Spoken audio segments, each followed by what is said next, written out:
नमस्कार दोस्तों, हमारे YouTube channel big bonus study point में आप सभी का स्वागत है।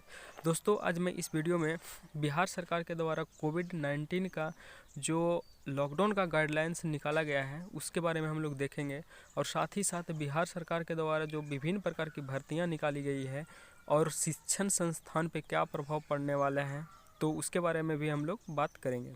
तो चलिए सब इसके बारे में देखते हैं। तो यह जो नोटिस है बिहार सरकार के गृह विभाग के द्वारा निकाला गया है और यह नोटिस कोविड-19 संक्रमण के वृद्धि को मद्देनज़र रखते हुए निकाला गया है और यह जो 4 जनवरी 2022 को निकाला गया है। देख पा रहे होंगे कि इसमें और क्या क्या चीज़ दिया है कि दिनांक 4 जनवरी को राज्य में कोरोना संक्रमण की वर्तमान स्थिति की समीक्षा की गई है और उसके आधार पर यह लॉकडाउन लगाए जाने की गाइडलाइंस निकाली गई है और यह नियंत्रण हेतु दिनांक 6 जनवरी से 21 जनवरी तक प्रतिबंध लगाने का निर्णय लिया गया। कोविड-19 का अनुपालन है 6 जनवरी से 21 जनवरी तक 2022 तक लगाए जाने का निर्णय लिया गया है। इसमें हम लोग देखते हैं और आगे क्या क्या चीज़ें खुले रहेंगे, किन किन संस्थान के लिए है ये। तो पहला में देखते हैं कि सभी सरकारी कार्यालय एवं गैर सरकारी कार्यालय 50% उपस्थिति के साथ खुलेंगे और सरकारी कार्यालयों में आगंतुकों का प्रवेश वर्जित है। आगंतुकों का मतलब कि जो बाहर से आने वाले हैं उनके लिए प्रवेश वर्जित है। जो बिहार में है वो बिहार में ही रहेंगे, बाहर से नहीं आएंगे। ठीक है। उसके बाद अपवाद में क्या क्या चीज़ें हैं कि जैसे आवश्यक सेवाओं जैसे जिला प्रशासन, पुलिस हो गया, होमगार्ड, कारा, ये सभी जो है ना, जल आपूर्ति हो गया, विद्युत आपूर्ति, स्वच्छता, फायर ब्रिगेडियर, ये सभी अपवाद है। ये सभी विभाग की आवश्यकता गतिविधियों से संबंधित कार्यालय यथावत कार्य करेंगे। ये सभी डिपार्टमेंट हैं, ये सब क्या करेंगे, कार्य करेंगे ही। अगला देखिए कि उसके बाद इसमें एक चीज़ और जोड़ा गया है कि न्यायिक प्रशासन के संबंध में माननीय उच्च न्यायालय द्वारा लिया गया निर्णय प्रभावी होगा और उच्च न्यायालय के द्वारा जो निर्णय लिया जाएगा वह भी प्रभावित होगा। आगे देखते हैं दूसरा में हम लोग कि सभी दुकान एवं प्रतिष्ठान 8 बजे रात्रि तक ही खुल सकेंगे। 8 बजे रात तक ही खुलेगा और इसमें अपवाद में क्या कीजिए, जैसे बैंक हो गया, ATM हो गया, ये सारे चीज़ें खुले रहेंगे। औद्योगिक विनिर्माण कार्य से संबंधित सही प्रकार के निर्माण कार्य हो गया, कंस्ट्रक्शन वर्ल्ड, ठीक है, ई-कॉमर्स, ये सारे चीज़ें, कुरियर, ई-कॉमर्स में हो गया जैसे कुरियर सेवाएं, ये सारे चालू रहेंगे। कृषि और इससे जुड़े कार्य भी चालू रहेंगे। प्रिंट और इलेक्ट्रॉनिक्स मीडिया और टेलीकम्युनिकेशन, इंटरनेट सेवाएं, ब्रॉडकास्टिंग, ये सारे चीज़ें चालू रहेंगे। पेट्रोल पंप हो गया, LPG हो गया, पेट्रोलियम, आगे है कोल्ड स्टोरेज और वेयर हाउसिंग, ये सारे चीज़ें चालू रहेंगे।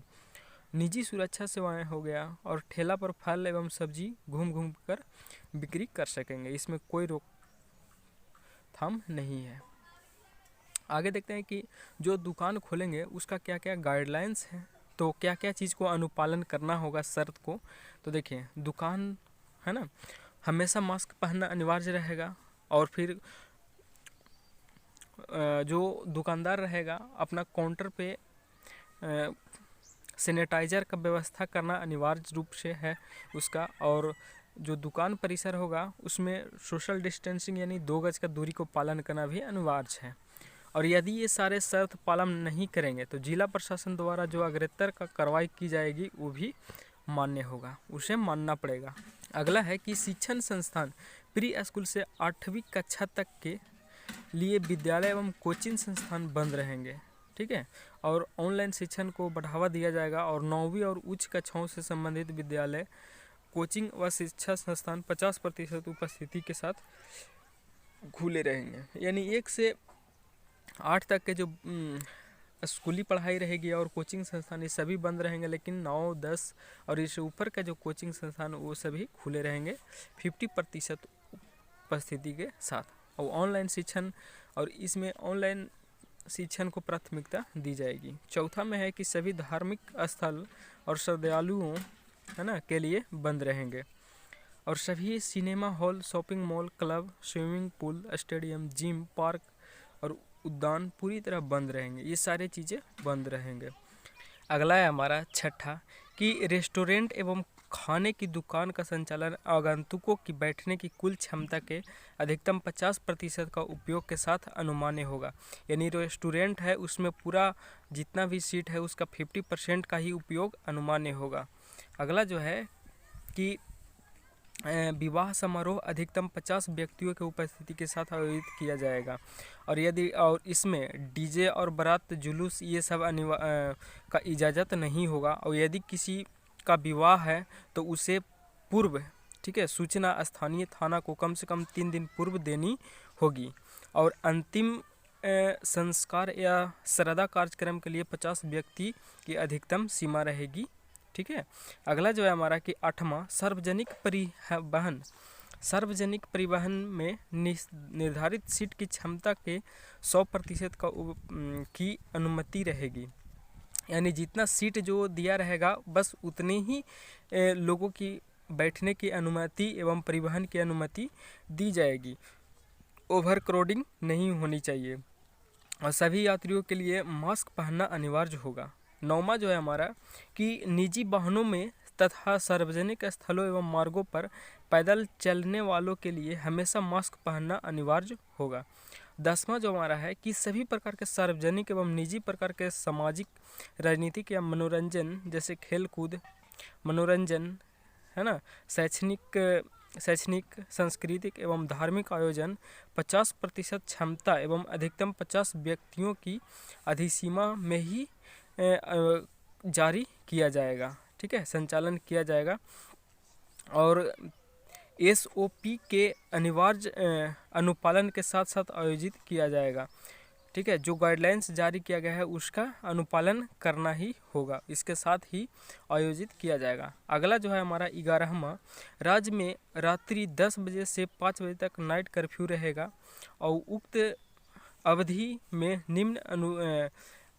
निम्न अनुमान्य होंगे। क्या क्या चीज़ अनुमान्य होंगे उसके बारे में, जैसे स्वास्थ्य से जुड़ी गतिविधियों में संलग्न वाहन एवं स्वास्थ्य परियोजना, ठीक है, प्रयुक्त निजी वाहन।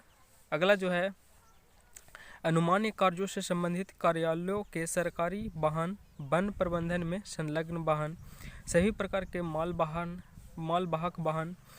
ठीक है। अगला है वैसी निजी वाहन जिनमें हवाई जहाज़ या ट्रेन के यात्री यात्रा कर रहे हो और उनके पास टिकट हो। ठीक है। अगला जो है कि कर्तव्य पर आने हेतु सरकारी सेवकों एवं अन्य आवश्यक अनुमान्य सेवाओं की निजी वाहन, यानी जो सरकारी कर्मचारी हैं उनके लिए ये बात है। अगला जो है कि अंतर्राज्यीय मार्गों पर अन्य राज्यों को जाने वाले निजी वाहन, ये सारे चीज़ें हैं जो नाइट में ही मान्य होगा। अगला जो है हमारा कि 12वां कि सभी प्रकार के मेला एवं प्रदर्शनी के आयोजन पर प्रतिबंध रहेगा, यानी किसी प्रकार का मेला या प्रदर्शन नहीं होगा, है ना। जैसे देख रहे हैं कि जिला प्रशासन भीड़ भाड़ वाले स्थलों पर या सब्जी मंडी, बाजार आदि सार्वजनिक वाहनों में सोशल डिस्टेंसिंग तथा मास्क पहनने आदि से संबंधित कोविड अनुकूल व्यवहार एवं उत्तम मानक संचालन प्रक्रिया का सख्त अनुपालन कराना सुनिश्चित करेगा। ठीक, इसके बाद अब हम लोग देख लेते हैं, ये हमारा था लास्ट 12वां। उसके बाद ये सारे चीज़ें हैं जो सभी जिला पदाधिकारी उपयुक्त कारिकाओं में वर्णित आदेशों के अनुपालन हेतु, ठीक है, धारा 144 के अंतर्गत निषेधाज्ञा निर्गत करेंगे। ये सारी चीज़ें हैं। और अब रही बात हम लोग का वैकेंसी पर और शिक्षा संस्थान पे, तो आप अच्छे से जानते हैं कि जब 100% उपस्थिति के साथ कार्यालय चालू रहता था तब पर भी कुछ न कुछ डिले होता था। ठीक है, तो ऐसा मानिए, ऐसा समझिए कि पूरा तो डिले नहीं होगा बट डिले होगा, बिल्कुल बहुत ज़्यादा डिले होगा तो ये गलत है, लेकिन डिले होगा। तो इसके लिए ये सभी बातों को ध्यान में रखते हुए अपना तैयारी को जारी रखिए। और इस वीडियो के लिए इतना ही। जैसे ही कोई अपडेट आएगा तो मैं आप लोगों को बताता रहूँगा। ठीक है, थैंक यू।